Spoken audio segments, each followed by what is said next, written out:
అసెంబ్లీలో సీఎం చంద్రబాబు మాట్లాడుతున్నారు. లైవ్లో చూద్దాం. చెప్తాను 89 టెస్ట్ సెషన్స్, 13 సబ్జెక్టులు, 67 టైప్ ఆఫ్ పోస్టులు, 24 రోజుల్లో 42,000 క్వశ్చన్స్ని సెలెక్ట్ చేశారు. అందులో కూడా మీరు చూస్తే ఆ క్వశ్చన్ పేపర్స్ అన్ని సెలెక్ట్ చేసిన తర్వాత ఏ విధంగా పెట్టాలనో బెస్ట్ సిస్టమ్ ఎస్టాబ్లిష్ చేశారు. ప్రీ ఎగ్జామ్ కానీ, డ్యూరింగ్ ఎగ్జామ్ కానీ, పోస్ట్ ఎగ్జామ్ కానీ ఎక్కడ జీరో టాలరెన్స్ కింద, జీరో కాంప్రమైజ్ కింద ముందుకు పోయే పరిస్థితికి వచ్చారు. 154 సెంటర్లో పరీక్షలు జరిగాయి.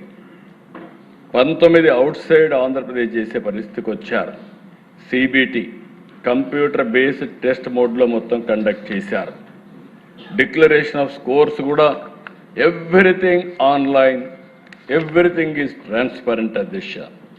ఇంకొక పక్కన హారిజాంటల్ వర్టికల్ రిజర్వేషన్స్ ఎంతమందికి ఇచ్చారో కూడా వర్టికల్ మొత్తం వెరిఫికేషన్ అవుట్కమ్ చూస్తే 16,291 వ్యక్తుల్ని కంప్లీట్ చేసి కన్సిడర్ చేస్తే 15,941 మంది సెలెక్షన్ అయ్యారు. 722 మంది రిజెక్ట్ అయ్యారు.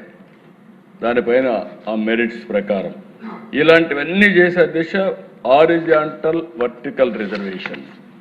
ఇటీవల మేము ఒక స్పోర్ట్స్ పాలసీ కూడా తీసుకొచ్చాం. 2% నుంచి 3%కు పెంచాం. టోటల్గా మీరు చూస్తే దిశ 1-2 కాదు, 33,830 క్వరీస్ వచ్చాయి, సందేహాలు వచ్చాయి, ఫిర్యాదులు వచ్చాయి, అన్నిటికీ ఆన్సర్ చేశారు. ఇంకొక పక్కన మీరు చూస్తే ఈ జోనల్ లెవెల్లో కూడా 3 లెవెల్లో zonal level committee, state level committee, final appellant authority ఇలాంటి అన్ని పెట్టుకొని మొత్తం అన్ని కూడా అడ్రస్ చేసే పరిస్థితికి వచ్చారు. ఇంకొక పక్కన దేశ స్పోర్ట్స్ కోటా 421 మంది వేకెన్సీస్ ఉంటే 3,600 వచ్చారు. 5,328 పోస్టు ప్రిఫరెన్సెస్ ఇచ్చారు. ఇందులో కూడా మీరు చూస్తే దిశ 24-29 పాలసీ తీసుకొచ్చాం. 2 నుంచి 3%కి పెంచాం. దీనికి ఒక జీవో ఇచ్చాం.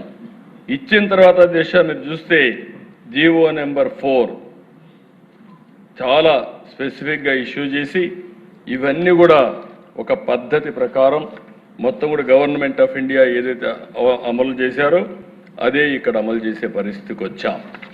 ఫైనల్గా దిశ ఇటీవల కాలంలో ఎప్పుడూ మాట్లాడలా, 1 ఇయర్ పైన అయిపోయింది. ఉద్యోగాలు వచ్చిన వాళ్ళు చాలా హ్యాపీగా, ఎంత ఆనందంగా ఉన్నారంటే వాళ్ళ టెస్ట్ మనీలు చూస్తే నాకే ఒళ్ళు జలధరించే పరిస్థితికి వచ్చింది. వాళ్ళ స్టోరీస్ అంటే చాలా ఒక మనస్సుని కలిచివేసే విధమైన స్టోరీలు. ఒక్కొక్కరు 7 ఏళ్ళు మేము ప్రాక్టీస్ చేసాం, చదువుకున్నాం. ఎవ్రీ ఇయర్ పెడతారన్నారు, పెడతారంటే మేము ఆత్రపడ్డాం. 7 ఏళ్ళు జీవితాన్ని నాశనం చేసుకున్నాం. కడాన మీరు ఏదైతే మెగా డిఎస్సి పెట్టారో అచంచలమైన విశ్వాసంతో కష్టపడ్డాం, రాత్రింబగళ్ళు కష్టపడ్డాం. మా కష్టానికి తగిన ఫలితం దక్కిందని వాళ్ళ కష్టాలు వర్ణించినప్పుడు మనసు కూడా చెల్లించిపోయే పరిస్థితికి వచ్చింది. అలాంటి రిక్రూట్మెంట్లో ఎక్కడా ఏది జరగకపోతే వీళ్ళు పెట్టిన అధ్యక్ష మీరు చూస్తే allegation SCERT direct convener, DSC convener, ఇంకొక పక్కన డైరెక్టర్ ఒకరే ఉన్నారు. ఇది అడ్మినిస్ట్రేటివ్ కన్వీనియన్స్. ఆయన ఏం చేశారు తప్పులేదు, ఆయన ఒకడున్నాడు కాబట్టి నేను బురద ఇస్తున్నా. This is one allegation. ఇంకొక అలిగేషన్ అధ్యక్ష ఎవరికో ర్యాంక్ ఒకటి వచ్చిందని. అతని ర్యాంక్ ఒకటి వస్తే నేను కూడా కనుక్కున్నాను ఏంటి ఎట్లా వచ్చిందని. వచ్చింది, వెరిఫికేషన్ రాలేదు. వెరిఫికేషన్ రాకపోతే 1 వచ్చిన వాడికి ఎందుకు ఉద్యోగం లేదంటారు. అంటే ఏ విధంగా వీళ్ళకు దొరికితే ఆ విధంగా మాట్లాడే పరిస్థితికి వచ్చారు. ఇది ఒక చాలా స్పష్టంగా అది కూడా వెరిఫై చేస్తే ఇది వాస్తవం. ఇంకో పక్కన దిశ lack of transparency in declaring results అంటారు. మొత్తం మీరు రిజల్ట్స్ చూస్తే ఎప్పటికప్పుడు మెరిట్ కమ్ రోస్టర్ లిస్టులన్నీ కూడా డిస్ప్లే చేయడం, కలెక్టర్స్కి వాళ్ళు కూడా నోటీస్ బోర్డులో పెట్టడం, ఆన్లైన్లో ఇప్పటికి కూడా ఏ రోజు ఏం జరిగిందో total process is online beginning to ending. దీనికంటే ట్రాన్స్పరెన్సీ ఏం కావాలి అధ్యక్ష? నేను మిగిలిన విషయాలు ఉన్నాయి, ఆ విషయాలు ఇప్పుడు మహాడక్కర్లే, తర్వాత మహాడుకోవచ్చు. కానీ ఇక్కడ జరిగిన విధానం చాలా ముఖ్యం అధ్యక్ష. ఇంకొక పక్కన అధ్యక్ష audio recording, DSS sports quota జరిగింది. ఎవడో మహాడుకుంటున్నాడు, వాళ్ళపైన స్పోర్ట్స్ కౌన్సిలే అథారిటీనే కేసు పెట్టారు, అరెస్ట్ చేశారు. అరెస్ట్ పెడితే బెయిల్లో వచ్చాడు. ఈ ప్రభుత్వం ఎవరిని ఉపేక్షించాం. నేను ఒకటే చెప్తున్నా, ఎవడైనా ఈ ప్రభుత్వంలో ఫ్రాడ్ చేయాలంటే ఎవరిని వదిలిపెట్టే సమస్య లేదని మరొక్కసారి హెచ్చరిస్తున్నా.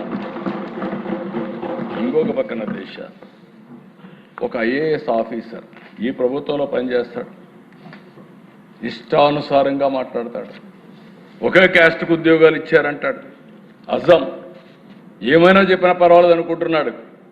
చూస్తే 372 మంది స్పోర్ట్స్ కౌన్సిల్ వస్తే ఓసీ 46, బీసీ 185, ఎస్సీ 112, ఎస్టీ 29. ఒక మాజీ మంత్రి ఇష్టానుసారంగా గేమ్స్ అంటే తెలియదు, ఆయన చెప్పేది ప్లే కార్డ్ గేమ్స్ ఆడినోడు కూడా ఇచ్చారంట. ఇది నేను ఇచ్చేది కాదు, government of India A sports ఆ స్పోర్ట్స్ అంతా చెప్పారు. 65 స్పోర్ట్స్ కేటగిరీస్ కింద గవర్నమెంట్ ఆఫ్ ఇండియా 2024లో నోటిఫై చేశారు. ఆ నోటిఫికేషన్నే ఈ ప్రభుత్వం ఫాలో అయింది తప్ప డీవియేషన్ 0 అని చెప్పి కూడా నేను మీకు తెలియజేస్తున్నా. అంటే నోరుందని ఏదంటే పారేయడం, ఇష్టానుసారంగా మాట్లాడడం. మనం ఏదైనా కానీ మాట్లాడితే అడ్డంగా మాట్లాడే పరిస్థితికి వచ్చారు. ఒకటి కాదు అధ్యక్ష, 336 కేసులు వేశారు. నా జీవితంలో ఎప్పుడూ నేను చూడలేదు, ఇలాంటి లిటిగెంట్ పార్టీని నేను చూడలేదు. ఈ పార్టీనే లిటిగెంట్, వాళ్ళు మొత్తం లిటిగెంట్స్ తయారు చేస్తున్నారు. వీళ్ళు అవినీతితో డబ్బులు సంపాదిస్తున్నారు. ఆ డబ్బుల్లో ఇక్కడ ప్రజల్లో ఏం చేయలేరు కాబట్టి కోర్టుకు వెళ్ళి ఏదో ఒక విధంగా అడ్డంకులు సృష్టించాలని ప్రయత్నం చేస్తున్నారు.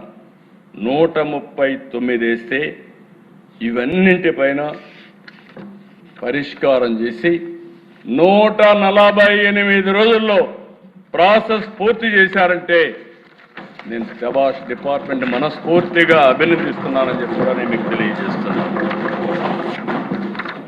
ఎందుకంటే అధ్యక్ష, పని చేసే వాళ్ళని ప్రోత్సహించాలి, తప్పు చేస్తే యాక్షన్ తీసుకుంటాం. డిపార్ట్మెంట్ వీళ్ళు ఆరోపణలు చేస్తే ఆరోపణకి వాస్తవాల్ని, ట్రూత్ని విత్ సర్టిఫికెట్స్ సహా, విత్ వెరిఫికేషన్ సహా సాక్ష్యాధారాలు చెప్తే ఇంకా మాట్లాడే పరిస్థితికి ఉన్నారు. కడాన దిశ మీరు చూస్తే ఈరోజు నేను ఎంత ఆనందపడుతున్నానంటే, ఈరోజు రావాలని వెయిట్ చేశాను. మొట్టమొదటిసారిగా ఉద్యోగాలు వచ్చిన టీచర్లు మా ఆత్మ గౌరవాన్ని దెబ్బతీస్తున్నారు. కబద్దార్, మేము కూడా రోడ్డు మీదకి వచ్చి మమ్మల్ని మేము కాపాడుకుంటామని పెద్ద ఎత్తున ముందుకొచ్చారు. కర్నూలులో కొండారెడ్డి బురుజు, నిన్నే అంబేద్కర్ సాక్షిగా కొన్ని వేల మంది వచ్చారు. రోడ్డు మీదకి వచ్చి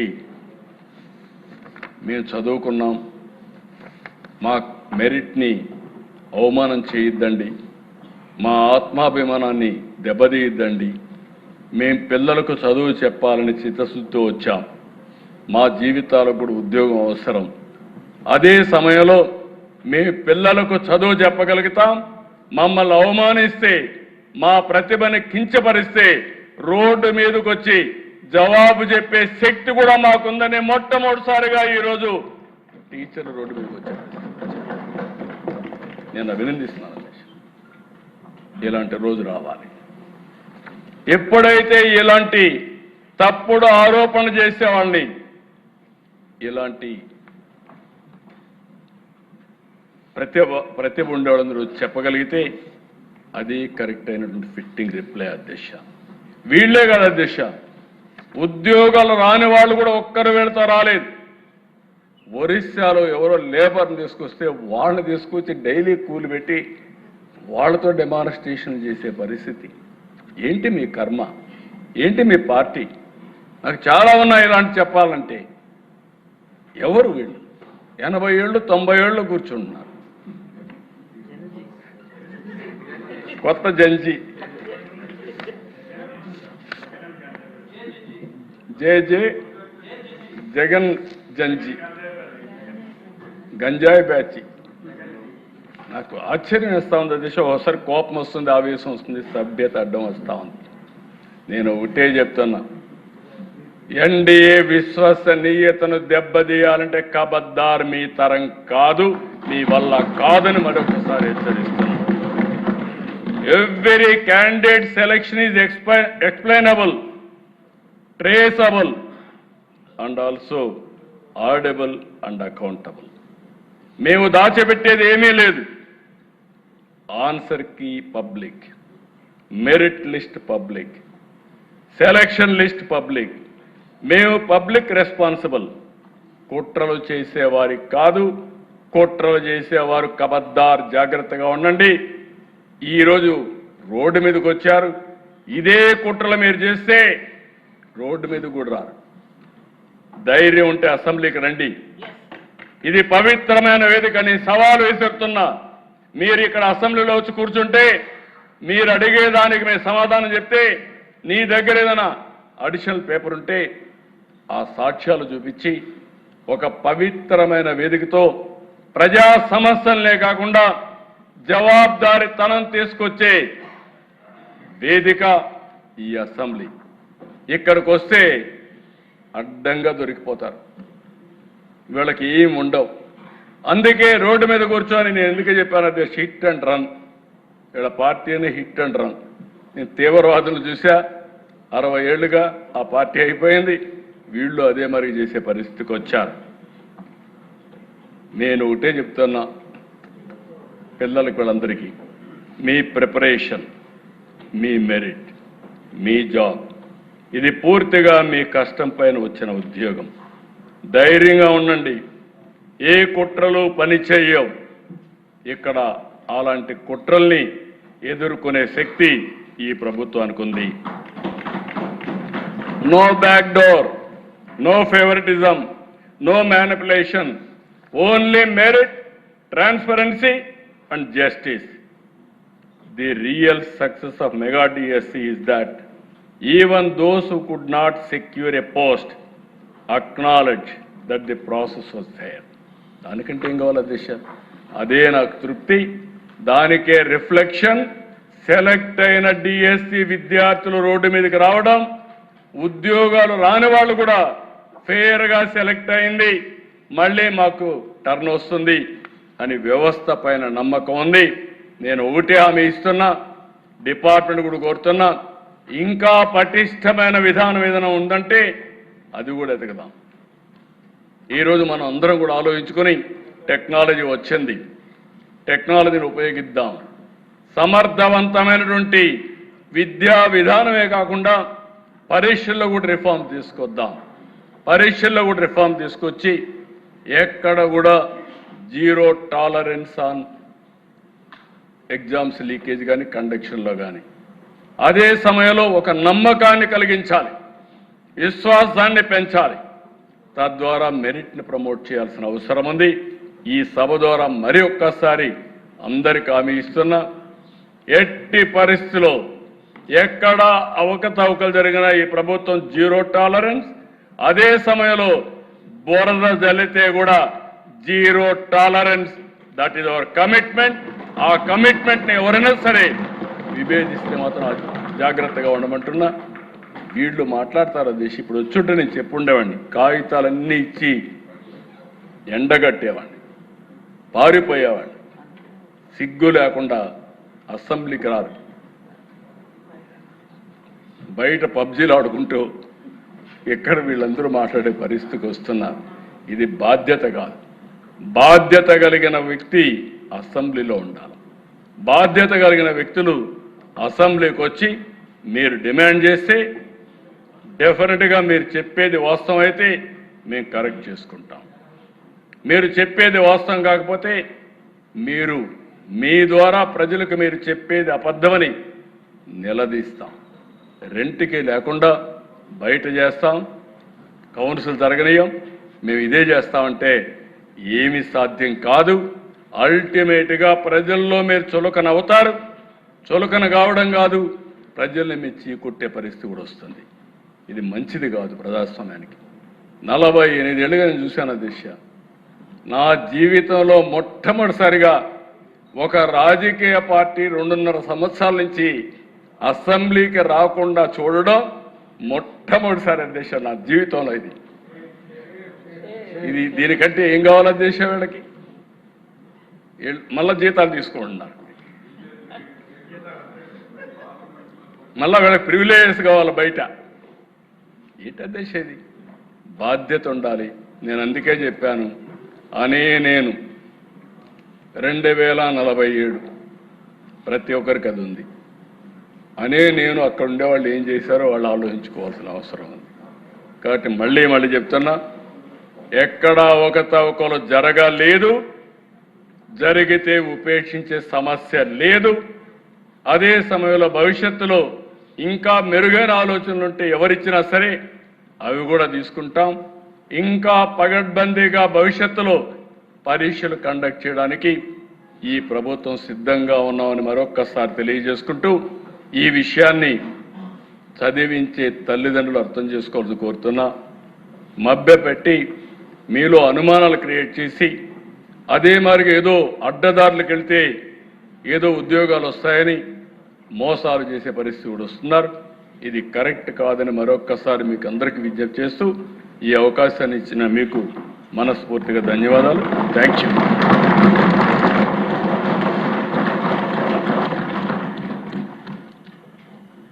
విద్యాశాఖ మంత్రి గారు చాలా చక్కగా ముందు వివరించారు.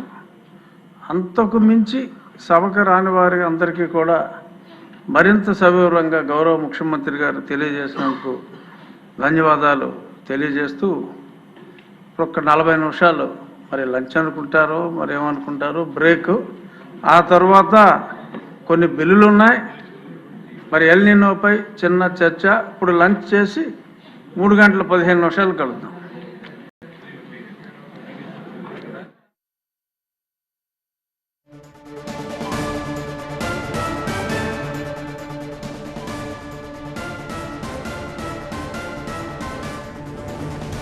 రైట్. ఇక డిఎస్సికి సంబంధించి వచ్చిన ప్రతి ఆరోపణకి సమాధానం చెప్పారు ఏపీ సీఎం చంద్రబాబు నాయుడు.